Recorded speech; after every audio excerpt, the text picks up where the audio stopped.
Se avanzó en reformas muy importantes.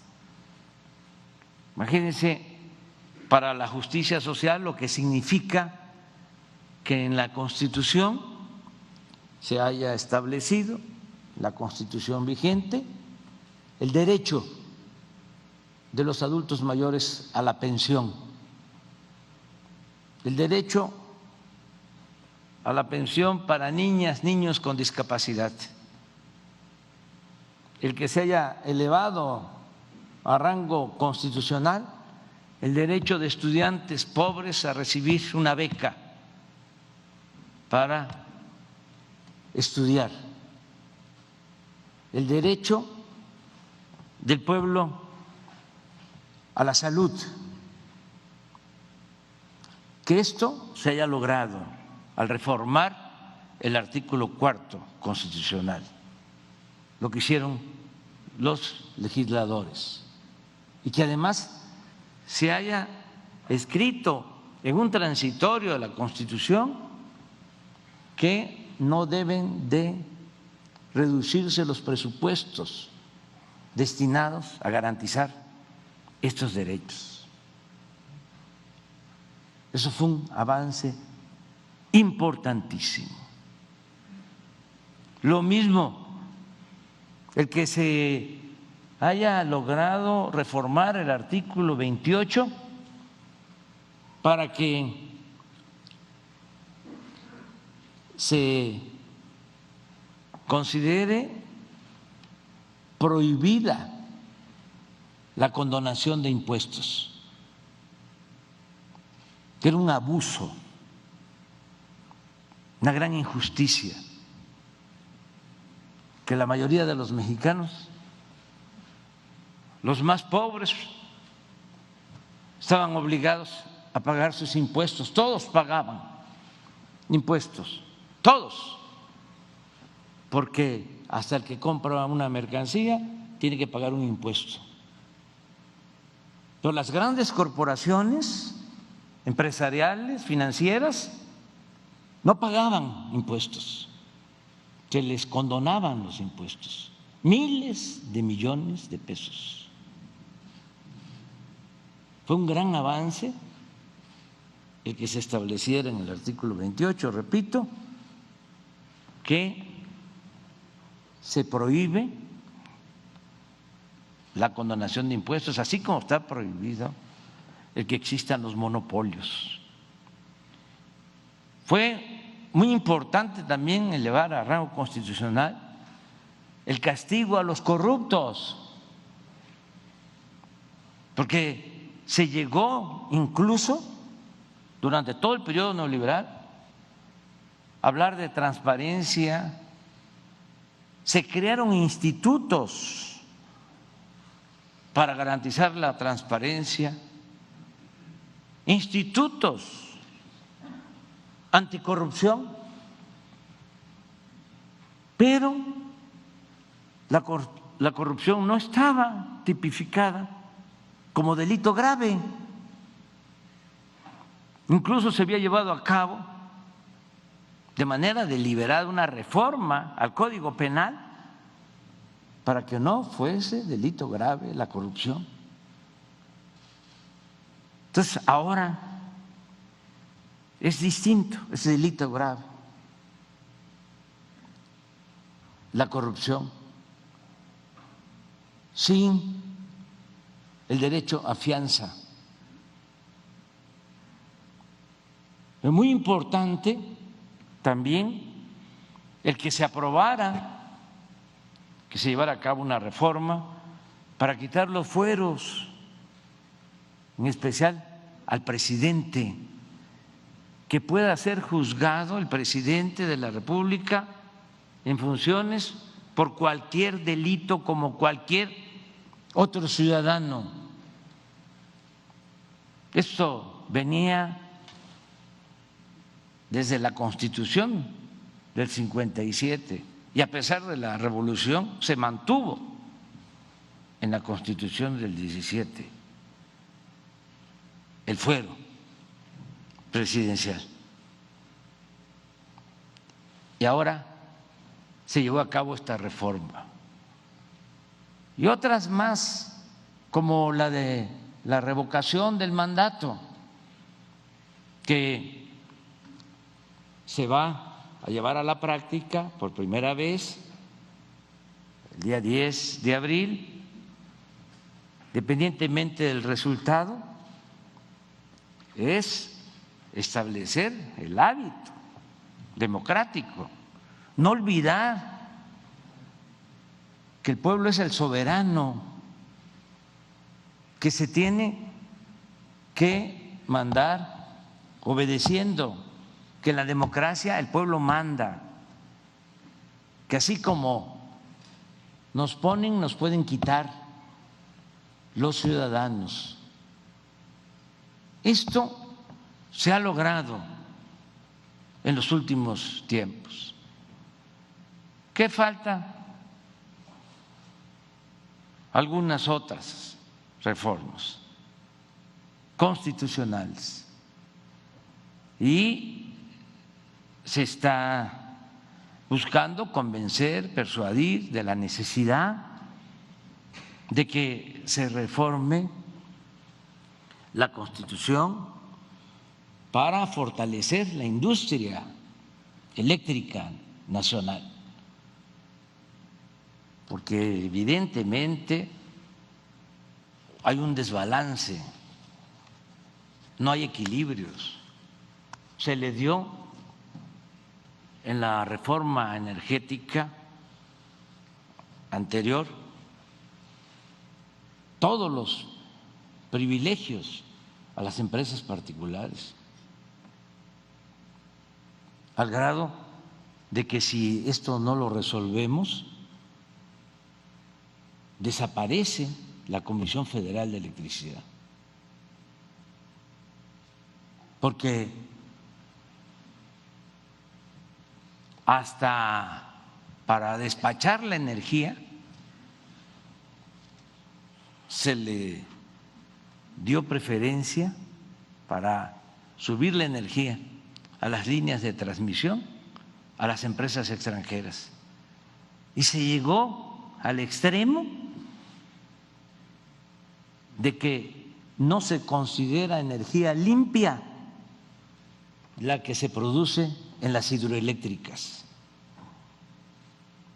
que son las plantas de la Comisión Federal de Electricidad, cuando es la energía más limpia y más barata. Todo esto para favorecer a particulares, que eran los que dominaban en el país, porque no había en ese sentido una separación entre el poder económico y el poder político. Ahora estamos buscando, sin extremismos, que se resuelva este asunto, que se mantenga la equidad. 46% del mercado eléctrico para las empresas privadas, 54% para la Comisión Federal de Electricidad. No hay que olvidar que un gran presidente, Adolfo López Mateos, tomó la decisión de nacionalizar la industria eléctrica, y entre otras razones, o como parte de su fundamento, es de que el sector particular, las empresas privadas, pues no consideraban negocio electrificar los pueblos, un poco lo que sucede con el Internet. Tenemos señal en las grandes ciudades, en los pueblos apartados no hay señal porque no es negocio. En 1960, Antonio Ortiz Mena, secretario de Hacienda, Adolfo López Mateos, toman la decisión de nacionalizar la industria eléctrica para electrificar los pueblos, y gracias a eso se electrificó todo el país, porque no prevalecía el lucro, sino el servicio público. Es lo que ahora estamos buscando, el que podamos equilibrar y proteger esta empresa pública, es empresa de todos los mexicanos, de los consumidores domésticos, pero también de los empresarios. Necesitamos poner orden en el caos que significó el entregar concesiones a diestra y siniestra sin tomar en cuenta el interés general, el interés público, el interés de los mexicanos. La otra propuesta, la otra iniciativa que es también para debatirse, es una reforma electoral para que de una vez y para siempre se acaben los fraudes electorales. Ya, que se termine con eso. Todo un periodo vergonzoso que se padeció en nuestro país. Que tengamos jueces, autoridades imparciales en lo electoral, que no haya fraudes, que las elecciones sean limpias, sean libres, como lo pedía el presidente Madero, apóstol de la democracia. No consejeros, magistrados, empleados del presidente o de los partidos, sino autoridades verdaderamente independientes, de inobjetable honestidad, con voluntad, con vocación democrática. Nos podemos poner de acuerdo con eso, seguir el ejemplo, ni siquiera de países europeos o de otras naciones o potencias, el ejemplo de Costa Rica, de cómo tienen resuelto desde hace mucho tiempo todo lo relacionado con los procesos electorales. No saben de fraude, no saben de compra de voto y se respetan las decisiones de las autoridades electorales. Eso lo podemos lograr, un poder verdaderamente independiente para que se haga valer la democracia. Ya por último, el que se consolide la Guardia Nacional. La opinión nuestra es que es una institución que nos hace falta a todos. Cuando se creó, se contó con el apoyo de todos los partidos representados en el Congreso. Por unanimidad se aprobó la creación de la Guardia Nacional.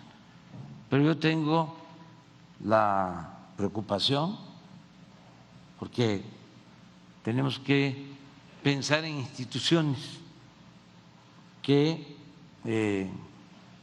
puedan servir no un sexenio, no una década, sino varias décadas, más cuando se trata de la protección del pueblo, de garantizar la paz y la tranquilidad.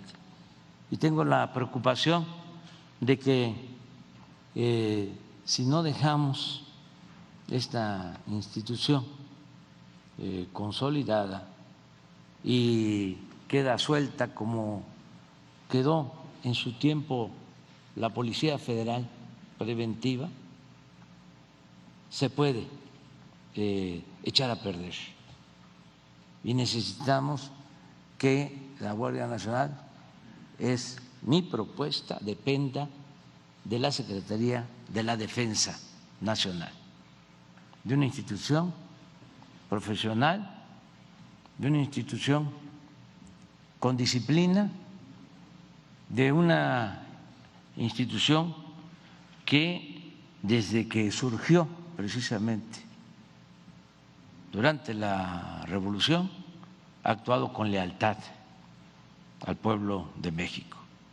Esas son algunas reformas. Yo estoy pues muy satisfecho de estar aquí. Esta es la historia. Aquí estuvo Heriberto Jara, el revolucionario que más admiro, Francisco J. Múgica, y muchos otros a los que les rendimos homenaje el día de hoy. Muchas gracias, amigo.